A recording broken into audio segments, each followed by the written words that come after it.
जय श्री हरि विष्णु। ओम नमः शिवाय। नमस्कार दोस्तों, मैं मीतू शुक्ला एसपीएम ब्लॉग में आप सभी का स्वागत करती हूँ। आइए इस वीडियो के माध्यम से जानते हैं कि अपने घर में शुभता के लिए, सुख समृद्धि के लिए, साल भर खुशियाँ बनी रहे, धन का आवागमन होता रहे, उसके लिए क्या करना चाहिए नए साल में। क्योंकि 1 जनवरी बहुत ही खास होती है। उस दिन अगर हम सबसे पहले शुभ कार्य करते हैं तो हरदम हर ओर से शुभता बनी रहती है। तो इसके लिए मैं बहुत ही महत्वपूर्ण बात आज आप सबको बताऊंगी। क्योंकि उस दिन अगर आप ये शुभ कार्यों को कर लेते हैं तो आपके घर में साल भर के लिए शुभता बनी रहेगी। पहले मेरे जितने भी व्यूअर्स हैं, सब्सक्राइबर हैं, उनको नए साल की ढेरों सारे बधाइयाँ एवं शुभकामनाएं इन एडवांस।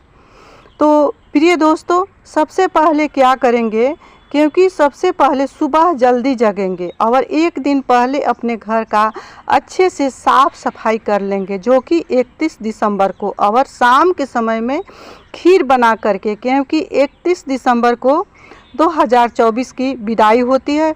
तो उस दिन हम सब अपने घर में खीर बना करके 2024 की विदाई करेंगे शुभता के लिए। क्योंकि कहा जाता है सनातन धर्म में अंत भला तो सब भला।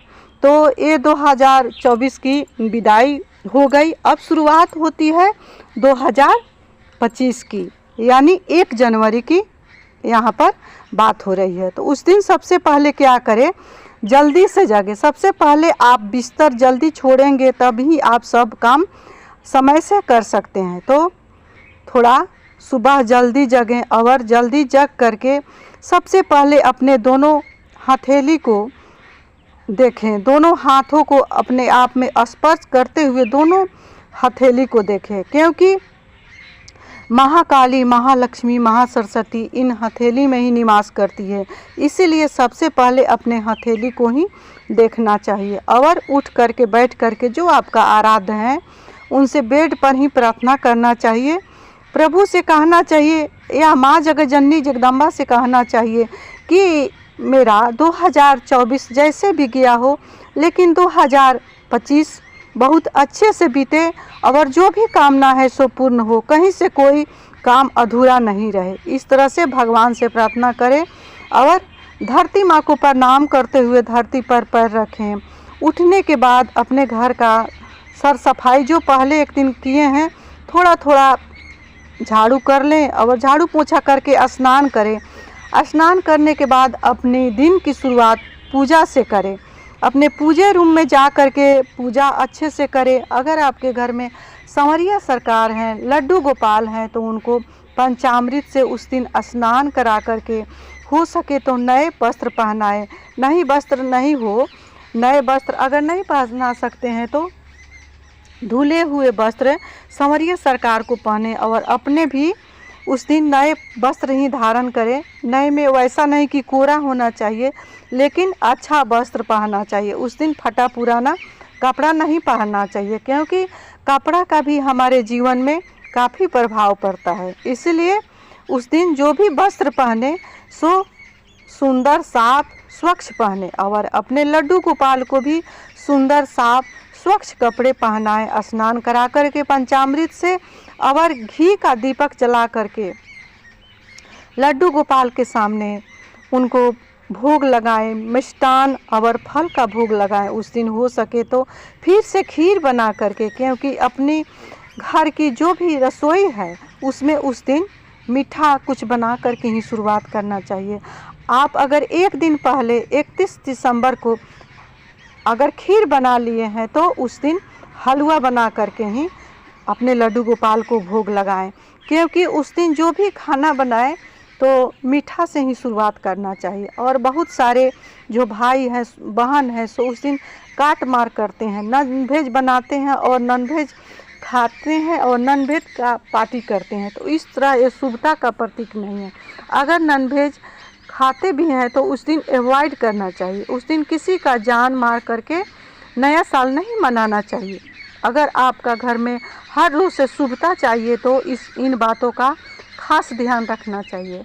उस दिन नॉन वेज ना खाएं और ना बनाएं, ना किसी को खिलाएं। उस दिन अपने घर में निरामिष खाना बनाएं आप चाहे तो लहसुन प्याज डाल सकते हैं, और नहीं तो आप निरामिष खाना बना करके अपने संवरिया सरकार लड्डू गोपाल को जो भी बनाए पहले भोग लगा कर खाएँ, और सुबह पूजा आरती करने के बाद अपनों जो भी बड़े हैं उनको पैर छू कर के आशीर्वाद लें। आपसे दूर हैं तो उनको फ़ोन से ही फ़ोन करके प्रणाम करें, आशीर्वाद लें, क्योंकि जहाँ बड़ों का आशीर्वाद जुट जाता है वहाँ सफलता कदम चूमती है।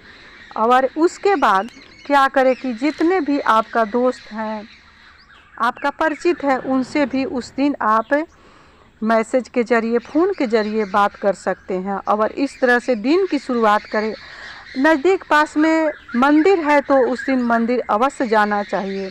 उस दिन जा कर के मंदिर में माता रानी महादेव को अभिषेक करें और उनसे प्रार्थना करें, अपनी नए साल की शुभकामनाएं के लिए उनसे प्रार्थना करें, और कहें कि हे महादेव, नए साल में जो भी मेरा काम अटका हुआ है सो अवश्य पूर्ण करना, क्योंकि प्रार्थना में बहुत शक्ति होती है। प्रिय दोस्तों, प्रार्थना ऐसी होती है कि लंबी से लंबी जो भला है, विपत है, सो टल जाता है। तो इस तरह से अपनी नए साल की शुरुआत करें, उसमें लड़ाई झगड़े से बचे, और सुबह में उठ करके कोई ऐसा वैसा व्यक्ति का मुख नहीं देखना चाहिए जो कि ज़्यादा बोलता हो, झगड़ालू स्वभाव का हो, ईर्ष्यालु स्वभाव का हो, उसका सुबह में उठ करके मुख नहीं देखना चाहिए, क्योंकि ये भी हमारे जीवन को प्रभावित करता है।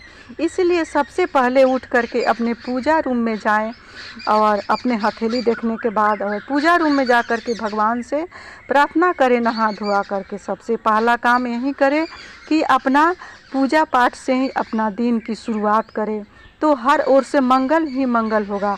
अगर इस तरह से नए साल की शुरुआत करते हैं तो कहीं से भी आपका जो भी ग्रह गोचर है या नाराज पितृ है वो भी प्रसन्न हो जाएंगे, क्योंकि जब हम लोग घर में शुभ अवसर पर मीट मछली खाते हैं या बनाते हैं तो उससे जो भी पितृ हैं सो नाराज तो होते ही हैं, ग्रह वास्तु दोष भी खराब हो जाता है। तो इसीलिए नए साल में हो सके तो इन सब चीज़ों को एवॉइड करें, और अपने सगे संबंधी का ध्यान रखते हुए आपके यहाँ कोई भी आता है तो उसको, क्योंकि हिंदुस्तान में सनातन धर्म में वसुधैव कुटुंबकम का रिश्ता रखा जाता है, तो जो भी कोई आवे आपके घर में तो उसको अच्छे से स्वागत करें, और जो भी कुछ आपके पास है उसको प्रेम से खिलाएं और अपने दिन की शुरुआत करें। तो प्रिय दोस्तों, इसी तरह अपने नए साल को मनाएं। मेरे जितने भी व्यूअर्स हैं, सब्सक्राइबर हैं, उनको नए साल का ढेरों सारे बधाइयाँ एवं शुभकामनाएं। जो आपका काम 2024 में अधूरा रह गया है उसको अवश्य ही ईश्वर पूर्ण करे 2025 में। अगर मेरी वीडियो आप सबको अच्छा लगा होगा तो मेरी वीडियो को लाइक करें, चैनल को सब्सक्राइब करें, बेल आइकन को प्रेस करें, जिससे मेरी वीडियो का न्यू नोटिफिकेशन सबसे पहले आप सभी के पास पहुँचे। जय श्री हरि विष्णु, ओम नमः शिवाय, हर हर महादेव।